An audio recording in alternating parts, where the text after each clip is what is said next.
if you take a skill saw and you're trying to cut something and you go into it and you realize, oh, you got the angle wrong. You pull it out real quick and then you go back in and make another cut. There's evidence for this. Yeah. But if you're doing it slowly with whatever methods they have, they claim they had to cut those stones, you wouldn't be going the wrong way, then pull back out and then start going the right way. You would obviously be going so slow that you would be able to make adjustments along the way. That's right. And there's plenty of evidence for overcuts, and exactly that type of thing is one of the reasons why I think, look, that we're seeing evidence for, call them power tools, call them just powerful tools that were cutting incredibly hard stone.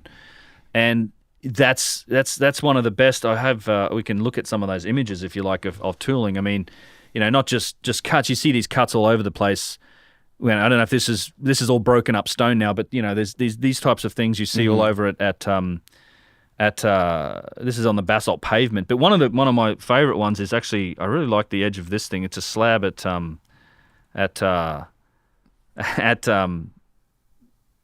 Abu Sir. It's this beautiful slab.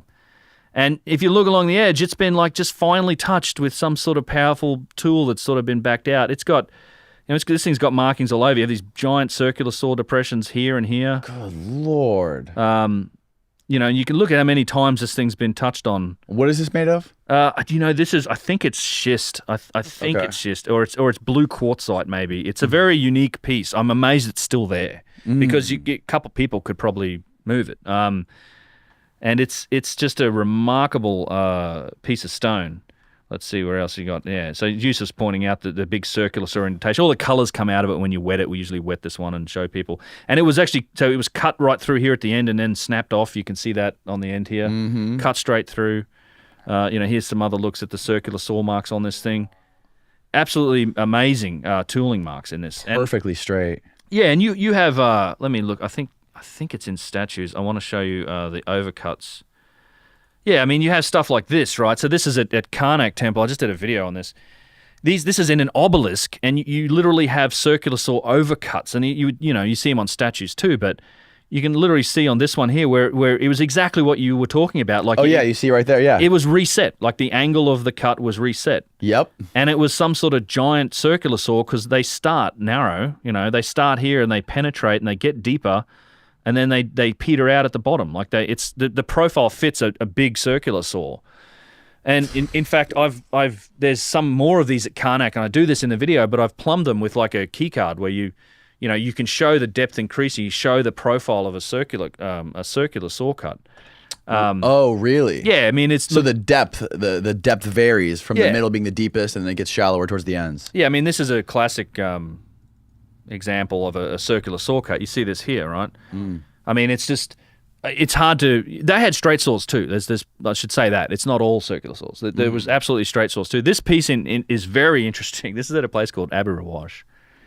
If Chris Dunn does talk about this in his book, a lot of people have talked about this. I think even maybe Petrie talked about it. But you see how it's you clearly can see the orientation of the saw, right? Here's the crazy thing to think about this piece. It's concave. See this line in the center here? You can actually see it here. See this curve? Yes. So it's shaped like this. It's concave. So it's cut this way, and it seems to have been cut this way. So it's not straight. So what I think you're looking at is a two-stage machining process here, where they cut, and this is where that concavity ends here. Like you can see, it gets deeper and then shallows out. Yep. So they cut it sideways through this, and then it's almost as if they ran a circular saw this way and they just pushed the block through like this, so it was digging out that profile as it went through. But there's this, it's hard to see in the photos, but it's entirely there. And again, you see the striations in the stone from the cutting mechanism. Right, the little grooves. This is in very sophisticated machining in stone. Like, I don't know what the purpose was for this, whether this was... it could have been part of a box. They didn't cut all the way through the stone. I don't know. Here's another good. That's just good stuff like this. Yeah, like I mean, Lord, we're blowing Steven's mind right now. I mean, I've got endless examples of this, and I mean, I like this one too. But you can see it's just been, and you actually look close to, you can actually see the striations, like the individual cut lines. So it gets really interesting with this because you know, a lot of these saw marks, the basalt ones, and again, basalt being kind of as hard, if not a little harder than granite, are in what's this basalt pavement that's to the east of the Great Pyramid, and it's on the sides because they would finish the top and it was perfectly flat. In fact, it's a wondrous application of stonework, but over the years and millennia, it's been falling apart. In fact, they even built back in the day, they built a road. They had a road over it. Like they literally put down a road over the top of this basalt pavement. They've taken the road away now. But at the sides of this thing where it's falling apart, you can see where they were rough shaping the blocks, right? There was different types of tools, it seems to me. The quarry, there was like the scoop marks in the quarry. They were looking to remove stone quickly and they didn't care. It wasn't precise. They're like scooping stuff out to get out as much material as possible so they can get the block out. Then they had the rough shaping of stone where they were cutting out the kind of the general dimensions of the block. And we might be looking at that with this where they're just cutting on the side and okay, we want to get this down to this point. And then there was a capability to just perfectly finish the stone, like fine polishing, fine machining, doing those fine little touches to get those precision surfaces, and then a polish to make it kind of like that mirror finish. So there's different levels, and these were done in different places. And what's interesting with the stone cutting is that we don't have a good explanation for this. There's tube drilling kind of falls under this too, but the stone cutting is like the explanation is that it was grinding with like a copper drag saw, you'd call it. Like it's like a V-shaped copper bar. You put sand and water and you grind and grind and grind, right? Mm. So you just sit there and grind and grind and grind. And the problem with that is that it doesn't leave. There's videos of this, right? Yeah, yeah. Trying to do this. Mark Lehner and it's I mean, it's a good experiment. There's nothing wrong with the experiment.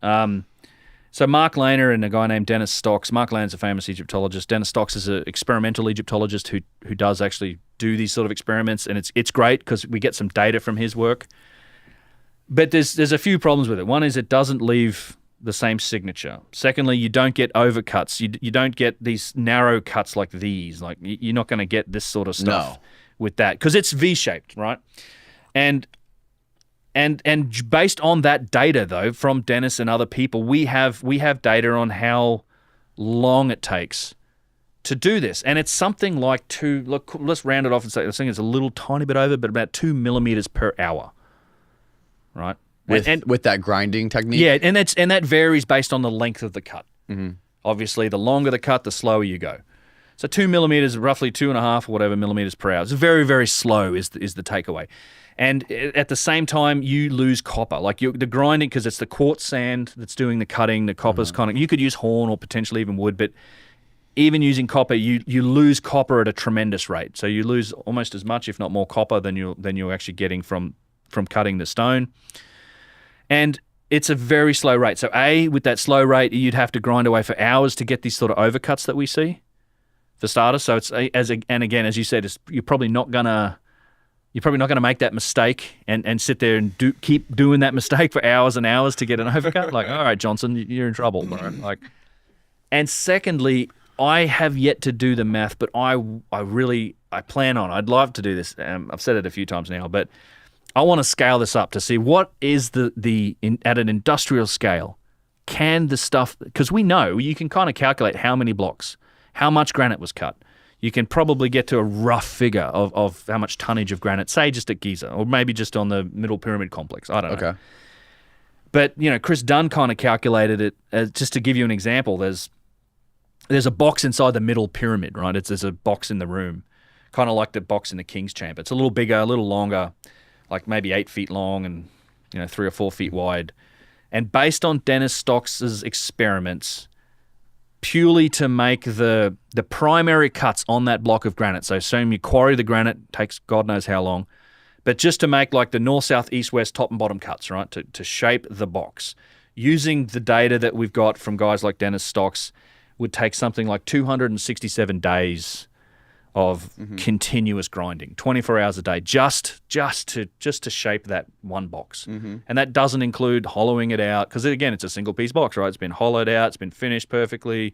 You've got tube drills in it. It's all shaped and decorated, and there's who knows how much work in doing that as well. So it's just like, do you really think you could scale up and do like hundreds of thousands of tons worth of granite work using this. And where's all the copper dust? Where is it? Like there's tons and tons and tons and tons of copper must have been used to do this. And yeah, so didn't they analyze that famous core, Petrie's core? And I think in Chris's book, I think I read this also, where they took a modern day tube drill and they basically estimated based on the rings going around the outer edge of the tube, the core that came out, that they estimated that the drill would have been 500 times more powerful than any modern drills. So based on, so in fact, this is Petrie's core, where I've got another image of it here.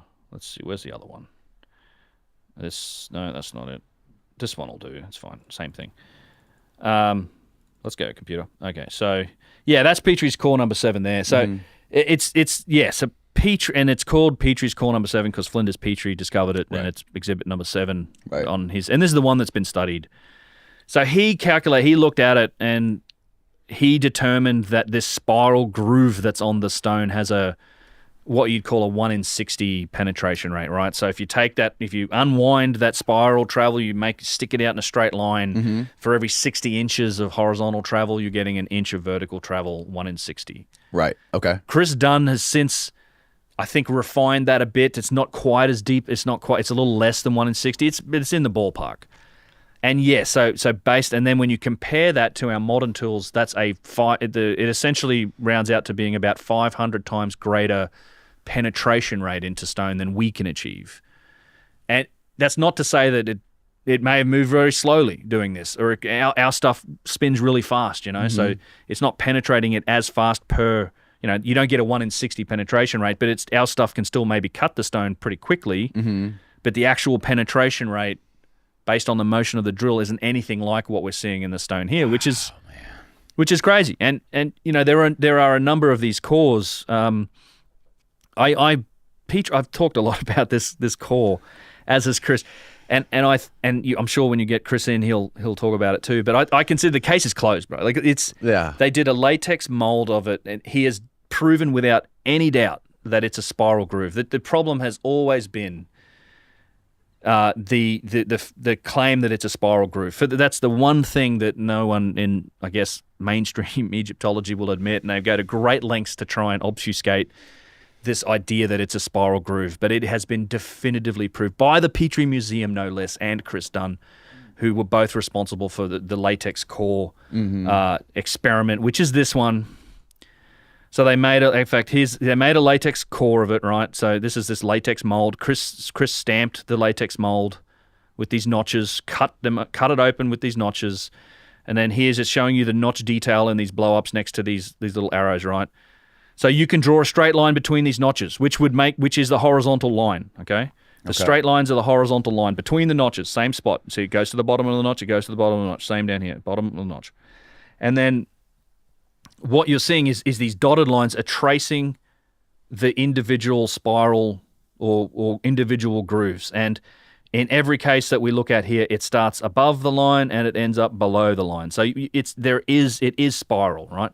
So it's higher here, it's lower here. It's higher here, it's lower here, et cetera, et cetera. It's geometrically proves this is a spiral groove.